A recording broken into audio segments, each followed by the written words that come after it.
ನಮಸ್ತೆ ವೀಕ್ಷಕರೇ. ನೋಡಿ, ನಾಳೆ ಕೃಷ್ಣ ಪಕ್ಷದಲ್ಲಿ ಬರೋವಂಥ ಸಂಕಷ್ಟಹಾರ ಚತುರ್ಥಿ ಕಾರ್ತಿಕ ಮಾಸದಲ್ಲಿ ಬರೋವಂಥದ್ದಿದು. ಕಾರ್ತಿಕ ಮಾಸದಲ್ಲಿ ವಿಶೇಷವಾಗಿ ನೋಡಿ ಬಂದಿರುವಂಥದ್ದು ಮಂಗಳವಾರ ಸಂಕಷ್ಟ ನಾಶನ ಚತುರ್ಥಿ. ಅಂದರೆ ನಿಮಗೆ ಏನೇ ಸಂಕಷ್ಟ ಇರಲಿ ಅದನ್ನು ನಾಶ ಮಾಡೋದೇ ಈ ಚತುರ್ಥಿಯ ದಿನ. ಅಂದರೆ ಮಂಗಳವಾರ ಬೀಳೋ ದಿನ ಯಾರು ಉಪವಾಸ ವ್ರತ ಆಚರಣೆ ಮಾಡ್ತಾರೆ, ಹೀಗೆ ಈ ಥರ ಮಂಗಳವಾರ ಬೀಳೋ ದಿನ ನೀವು ವ್ರತನ ಆಚರಣೆ ಮಾಡೋದಕ್ಕೆ ಸ್ಟಾರ್ಟ್ ಮಾಡಬೇಕು. ಅಂದರೆ ಮಂಗಳವಾರ ಸಂಕಷ್ಟಿ ಬಿಡುತ್ತಲ್ಲ, ಈಗ ನೀವು ಶುರು ಮಾಡಿ 5 ಬರುವಂಥ ಸಂಕಷ್ಟಹಾರ ಚತುರ್ಥಿ ಅಥವಾ 21 ಅಥವಾ 9 ಹೀಗೆ ನೀವು ಬರುವಂಥ ಸಂಕಷ್ಟಹಾರ ಚತುರ್ಥಿ ಉಪವಾಸ ವ್ರತ ಮಾಡಿದ್ರೆ ನೀವು ಏನೇ ಕೇಳಿಕೊಂಡ್ರು 100% ವೀಕ್ಷಕರೇ, 100% ನಾನು ಗ್ಯಾರಂಟಿ ಕೊಡ್ತೀನಿ ನಿಮಗೆ. 100% ನಿಮಗೆ ಎಲ್ಲ ಕೆಲಸ ಕಾರ್ಯ ಎಲ್ಲ ಕೈಗೂಡುತ್ತೆ. ಮಕ್ಕಳ ವಿದ್ಯೆ ಆಗಿರ್ಬೋದು, ನೀವೊಂದು ಜಾಗ ತಗೊಳ್ಳೋದಾಗಿರ್ಬೋದು, ನೀವೊಂದು ಮನೆ ಕಟ್ಟೋದಾಗಿರ್ಬೋದು, ನಿಮ್ಮ ಮಕ್ಕಳ ಮದುವೆ ಬಗ್ಗೆ ಆಗಿರ್ಬೋದು, ಮದುವೆ ಆಗ್ತಾಯಿಲ್ಲ ಅಂದರೆ ಕೇಳಿಕೊಂಡು ನಾಳೆ ಹರಕೆ ಕಟ್ಕೊಳ್ಳೋ ಅಂಥ ವಿಶೇಷವಾದ ದಿನ. ನೀವು ಏನೇ ನಾಳೆ ಮಂಗಳವಾರ ಬಿದ್ದಿರೋವಂಥ ದಿನ ನೀವು ಗಣೇಶನಿಗೆ ಹರಕೆ ಕಟ್ಕೊಂಡ್ರೆ ನೋಡಿ ಮಾತ್ರ ನಿಮಗೆ ಆ ಕೆಲಸ ಸಂಪೂರ್ಣವಾಗಿ ಬೇಗ ಕೈಗೂಡುತ್ತೆ ನೋಡಿ. ಒಂದು 3 ತಿಂಗಳು 4 ತಿಂಗಳು ಒಳಗೆ ನಿಮಗೆ ಆ ಕೆಲಸ ನಿಮಗೆ ಸಕ್ಸಸ್ ಆಗುತ್ತೆ. ಪ್ರತಿಯೊಂದು ಕೆಲಸನೂ ಸಕ್ಸಸ್ ಆಗುತ್ತೆ. ಕೆಲಸ ಇಲ್ಲದವರಿಗೆ ಕೆಲಸ ಸಿಗುತ್ತೆ. ಏನಾದರೂ ಅಪಾಯಿಂಟ್ಮೆಂಟ್ ಆಗಬೇಕು ಅಂತಿದ್ರೆ ಅಪಾಯಿಂಟ್ಮೆಂಟ್ ಸಿಗುತ್ತೆ. ನಿಮಗೆ ಒಳ್ಳೆ ಜಾಬಲ್ಲಿ ಅಪಾಯಿಂಟ್ಮೆಂಟ್ ಸಿಗುತ್ತೆ. ನಿಮಗೆ ಏನಾದರೂ ಒಂದು ಪ್ರಮೋಷನ್ ಸಿಗಬೇಕಂತಿದ್ರು ನಿಮಗೆ ಒಳ್ಳೆ ಕಡೆ ಒಳ್ಳೆ ಒಂದು ಸ್ಯಾಲ್ರಿಯಲ್ಲಿ ಪ್ರಮೋಷನ್ ಸಿಗುತ್ತೆ. ನಿಮಗೆ ಉನ್ನತ ಸ್ಥಾನಕ್ಕೆ ಏರ್ತೀರ. ಅಂದರೆ ನೀವು ಅಂದ್ಕೊಂಡಿದ್ದ ಕೆಲಸನ ಸಕ್ಸಸ್ ಆಗುವಂಥದ್ದೇ ಈ ಮಂಗಳವಾರ ಬರೋ ಅಂಥ ಸಂಕಷ್ಟಹಾರ ಚತುರ್ಥಿ. ಅದರಲ್ಲೂ ಕಾರ್ತಿಕ ಮಾಸದಲ್ಲಿ ಬಂದಿದೆ ಅಂದರೆ ನೋಡಿ ವೀಕ್ಷಕರೇ, ಇನ್ನೂ ವಿಶೇಷ.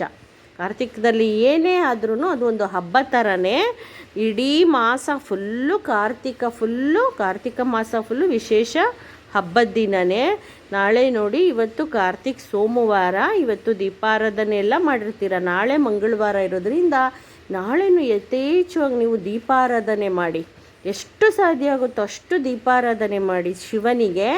ಶಿವ ಕುಟುಂಬವನ್ನು ನೆನೆಸ್ಕೊಂಡು ನೀವು ಆರಾಧನೆ ಮಾಡಿದ್ರೆ, ಶಿವ ಕುಟುಂಬ ಅಂದರೆ ಪಾರ್ವತಿ, ಸುಬ್ರಹ್ಮಣ್ಯ, ಮತ್ತು ನವಿಲು, ಸಿಂಹ, ಆನೆ, ನಾಗದೇವತೆ, ಮತ್ತು ಹಸು ಅಂದರೆ ನಂದಿನ ನೆನೆಸ್ಕೊಳ್ಳೋದು. ನೀವು ಶಿವಪ್ಪನ ನೆನೆಸ್ಕೊಳ್ಳೋದು, ಶಿವಪ್ಪನ ಕತ್ತಲ್ಲಿರುವಂಥ ನಾಗದೇವತೆಯನ್ನು ನೆನೆಸ್ಕೊಳ್ಳೋದು, ಮತ್ತು ಸಿಂಹದ ಮೇಲೆ ಕುಳಿತಿರುವಂಥ ಪಾರ್ವತಿಯಮ್ಮನ ನೆನೆಸ್ಕೊಳ್ಳೋದು, ತ್ರಿಪುರಾ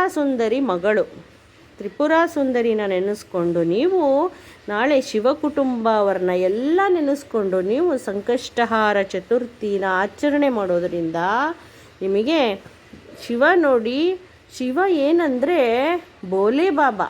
ಅಂದರೆ ಬಾಬಾ ಶಿವ ನೀವೇನು ಕೇಳಿದ್ರೂ ಕೊಡುತ್ತೆ. ಹಾಗೆ ಮಗನೂ ಅಷ್ಟೇ, ಈ ವಿಘ್ನಹರ್ತ ಗಣೇಶ ಎಲ್ಲ ಸಂಕಷ್ಟನ ಗಣಪ ನಿಮ್ಮ ಸಂಕಷ್ಟ ಎಲ್ಲ ಹರ ಮಾಡುವಂಥದ್ದು ಈ ಸಂಕಷ್ಟಹಾರ ಚತುರ್ಥಿ.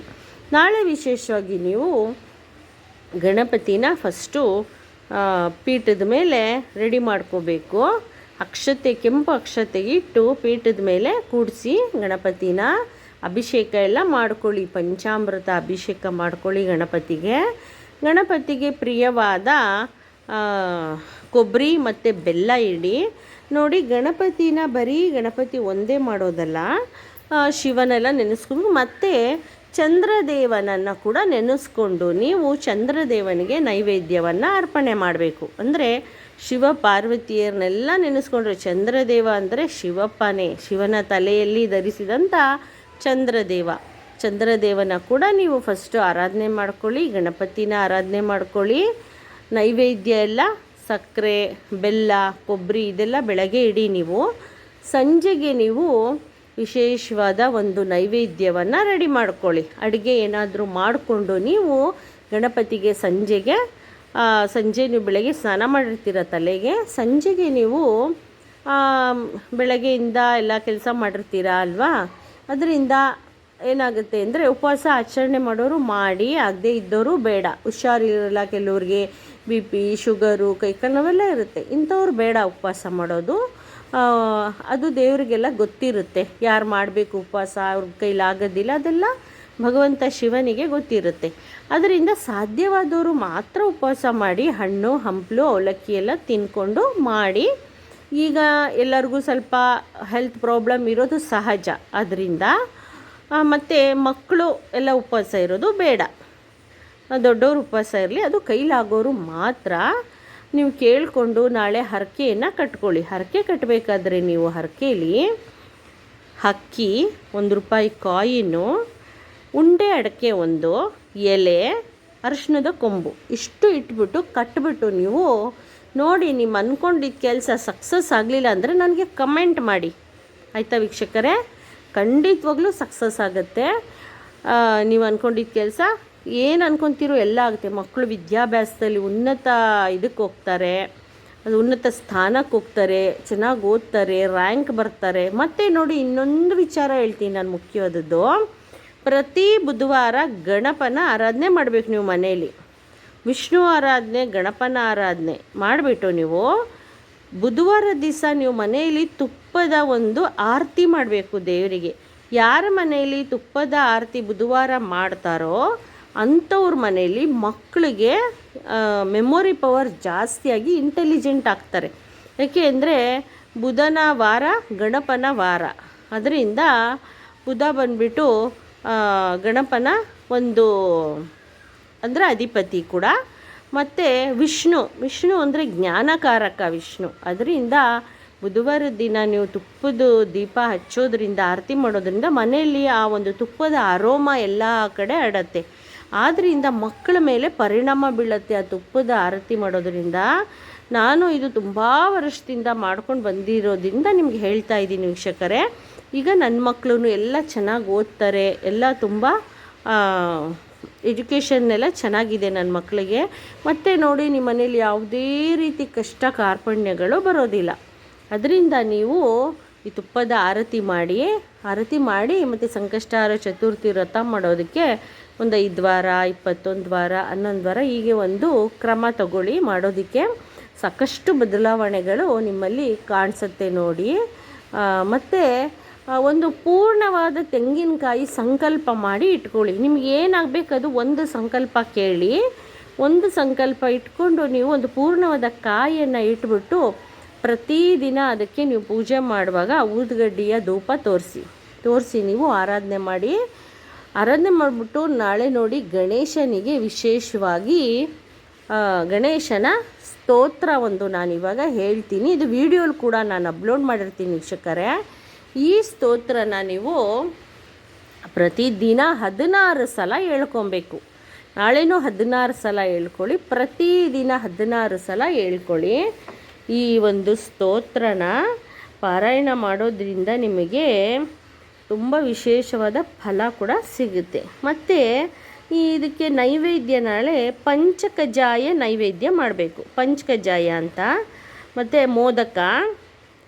ಮೋದಕ ನೈವೇದ್ಯ ಮಾಡಿ, ಸಿಹಿ ಅವಲಕ್ಕಿ ಮಾಡಿ, ಕಬ್ಬು, ಈ ರೀತಿ ನಿಮಗೆ ಯಾವುದು ಒಂದು ನಿಮಗೇನು ಮಾಡೋಕ್ಕಾಗುತ್ತೆ ಅದನ್ನು ಮಾಡಿ ಗಣೇಶನಿಗೆ ಭೋಜನವನ್ನು ನೀಡಬೇಕು. ನೀವು ಸಂಜೆಗೆ ಹಾಲು ಯಥಾಶಕ್ತಿ ನಿಮ್ಗೆ ಏನೇನು ಇಡಬೇಕು ಅನಿಸುತ್ತೋ ಅದು ಇಡಿ, ಆಯಿತಾ ವೀಕ್ಷಕರೇ? ಇದೆಲ್ಲ ನಿಮಗೆ ಪೂಜೆಯಲ್ಲಿ ಇವೆಲ್ಲ ಇಟ್ಕೊಳ್ಬೇಕಾಗಿರೋ ಅಂಥದ್ದು. ಮಕ್ಕಳಿಗೆ ಹೇಗೆ ನೀವು ತಿಂಡಿ ತಿನಿಸುಗಳು ಕೊಡ್ತೀರಾ ಹಾಗೆ ಗಣಪನಿಗೆ ಕೂಡ ನೀವು ಪ್ರತಿಯೊಂದು ತಿಂಡಿ ತಿನಿಸುಗಳನ್ನ ಕೊಡಬೇಕಾಗತ್ತೆ. ಇದು ಗಣಪತಿಯ ವಿಶೇಷವಾದ ಒಂದು ಸ್ತೋತ್ರ. ಈ ಸ್ತೋತ್ರನ ನೀವು ಪ್ರತಿದಿನ ಹೇಳ್ಕೊಂಡ್ರೂ ಸರಿ, ವ್ರತ ಮಾಡುವಾಗ ಹೇಳ್ಕೊಂಡ್ರೂ ಸರಿ, ನಿಮಗೆ ಇದರಿಂದ ಸಾಕಷ್ಟು ಫಲಗಳು ಕೂಡ ಸಿಗತ್ತೆ ವೀಕ್ಷಕರೇ. ಮಂತ್ರವಂತೂ ವಿಶೇಷವಾಗಿರೋ ಅಂಥದ್ದು. ಸಂತಾನ ಭಾಗ್ಯ ಮತ್ತು ಎಲ್ಲ ಸಿಗುತ್ತೆ ನಿಮಗೆ, ಸಂತಾನ ಅಭಿವೃದ್ಧಿ. ಮತ್ತು ಗಣೇಶನಿಗೆ ಯಾರಿಗೆ ಕೇತು ಜಾತಕದಲ್ಲಿ ಕೇತು ಒಂದು ಒಳ್ಳೆಯ ಒಂದು ಸ್ಥಾನದಲ್ಲಿಲ್ಲ ಅಂದರೆ ಅಂಥವ್ರಿಗೆ ಕೇತು ಕೂಡ ಸ್ಟ್ರಾಂಗ್ ಆಗುತ್ತೆ. ಕೇತು ನಿಮಗೆ ಒಳ್ಳೆ ಫಲ ಕೂಡ ಕೊಡುತ್ತೆ. ಇದು ಕಡ್ಡಾಯವಾಗಿ ನೀವು ಗಣಪತಿಗೆ ಗರಿಕೆಯನ್ನು ಅರ್ಪಿಸಲೇಬೇಕು. ನಾಳೆ 21 ಗರಿಕೆ ಅರ್ಪಿಸಿ ಗಣೇಶನಿಗೆ ಪ್ರತಿದಿನ 16 ಸಲ ಈ ದಿನ ಪಾರಾಯಣ ಮಾಡಿ. ನೋಡಿ ಮಂತ್ರ ಸ್ತೋತ್ರ ನೋಡಿ, ಸಿದ್ಧಿ ಗಣಪತಿ ಸ್ತೋತ್ರ ಅಂತ. ಇದು ಸಂಕಷ್ಟ ನಾಶನ ಸಿದ್ಧಿ ಗಣಪತಿ ಅಂದರೆ ನಿಮಗೆ ಸಿದ್ಧಿ ಆಗುವಂಥದ್ದು. ಹೇಳ್ತೀನಿ. ಪ್ರಣಾಮ್ಯಂ ಶಿರಸಂ ದೇವಂ ಗೌರಿಪುತ್ರಂ ವಿನಾಯಕಂ ಭಕ್ತವತ್ಸಂ ಸ್ಮರ ನಿತ್ಯಾಮ್ಯಃ ಕುಮಾರಸ್ತಿ ಸಿದ್ಧಿಯೇ ಪ್ರಥಮಂ ವಕ್ರತುಂಡ ಚ ಏಕದಂತಂ ದ್ವಿತೀಯಾಖಂ ತೃತೀಯಂ ಕೃಷ್ಣಪಿಂಗಾಕ್ಷಂ ಗಜವಕ್ರಂ ಚತುರಾರ್ತಿಕಂ ಲಂಬೋದರಂ ಪಂಚಮಂ ಷಷ್ಠಿಂ ವಿಕಾಟಮೇವ ಚ ಸಪ್ತಮಂ ವಿಘ್ನರಾಜೇಂದ್ರಂ ಧೂರ್ಮವರ್ಣಂ ತದಾಷ್ಟಮಂ ನವಮಂ ಫಲಚಂದ್ರಂ ಚ ದಶಮಾಥೋ ವಿನಾಯಕಂ ಏಕದಾಶಂ ಗಣಾದಿಂ ದ್ವಾದಶೋತೋ ಗಜಾನನಂ. ಹೀಗೆ ನೀವು ಈ ಗಣೇಶ ಸ್ತೋತ್ರನ ಹೇಳ್ಕೊಳ್ಳಿ. ನಾನು ವಿಡಿಯೋಲಿ ಅಪ್ಲೋಡ್ ಮಾಡಿರ್ತೀನಿ ವೀಕ್ಷಕರೇ. ವಿಡಿಯೋಲೇ ನಿಮಗೆ ಗೊತ್ತಾಗುತ್ತೆ ನಾನು ಹಾಕಿರುವಂಥದ್ದು. ಹೀಗೆ ನೀವು 16 ಸಲ ಪಾರಾಯಣ ಮಾಡಿ. ಗಣಪತಿ ನಿಮಗೆಲ್ಲ ಆಶೀರ್ವಾದ ಕೊಡಲಿ. ಮತ್ತು ನಾಳೆ ಕೆಂಪು ಹೂ ನಾನು ಹೇಳ್ದಾಗೆ ನೈವೇದ್ಯ ಎಲ್ಲ ಸಂಜೆಗೆ ನೈವೇದ್ಯ ಎಲ್ಲ ಮಾಡಿಬಿಟ್ಟು ಅಡುಗೆ ಥರ ಮಾಡಿಬಿಟ್ಟು ದೇವರಿಗೆ ನೈವೇದ್ಯ ಇಡಿ. ಚಂದ್ರನನ್ನು ನೋಡಿ ನೀವು ಫಲಹಾರವನ್ನು ಸೇವಿಸ್ಬೋದು. ಮತ್ತು ನಿಮ್ಮ ಮಕ್ಕಳಿಗೆ ಎಲ್ಲ ಆಶೀರ್ವಾದ ಸಿಗುತ್ತೆ ಗಣಪತಿನ ಆರಾಧನೆ ಮಾಡೋದರಿಂದ. ಗೆಜ್ಜೆ ವಸ್ತ್ರ, ಅಕ್ಷತೆ ಮತ್ತು ಒಂದು ಚೊಂಬು ನೀರು, ಕಳಸವನ್ನು ಸ್ಥಾಪನೆ ಮಾಡ್ಕೊಳ್ಳಿ. ನಿಮಗೆ ಗೊತ್ತಲ್ಲ. ಮತ್ತು ನಾನು ಹೇಳಿದಾಗೆ ಹರಕೆನ ಕಟ್ಕೊಳ್ಳಿ. ಏನಾದರೂ ನೀವು ಕೇಳ್ಕೊಂಡು ಕಟ್ಕೊಳ್ಳಿ, ಸಂಕಲ್ಪ ಮಾಡ್ಕೊಳ್ಳಿ. ಉಂಡೆಕಾಯಿ ಇಡೋದನ್ನು ಮರಿಬೇಡಿ ವೀಕ್ಷಕರೇ. ಮತ್ತು ನಾನು ನೆಕ್ಸ್ಟ್ ವಿಡಿಯೋಲಿ ಸಿಗ್ತೀನಿ ನಿಮಗೆ. ನನ್ನ ಚಾನಲ್ನ ಲೈಕ್ ಮಾಡಿ, ಶೇರ್ ಮಾಡಿ, ಸಬ್ಸ್ಕ್ರೈಬ್ ಮಾಡಿ ವೀಕ್ಷಕರೇ. ನಮಸ್ತೆ.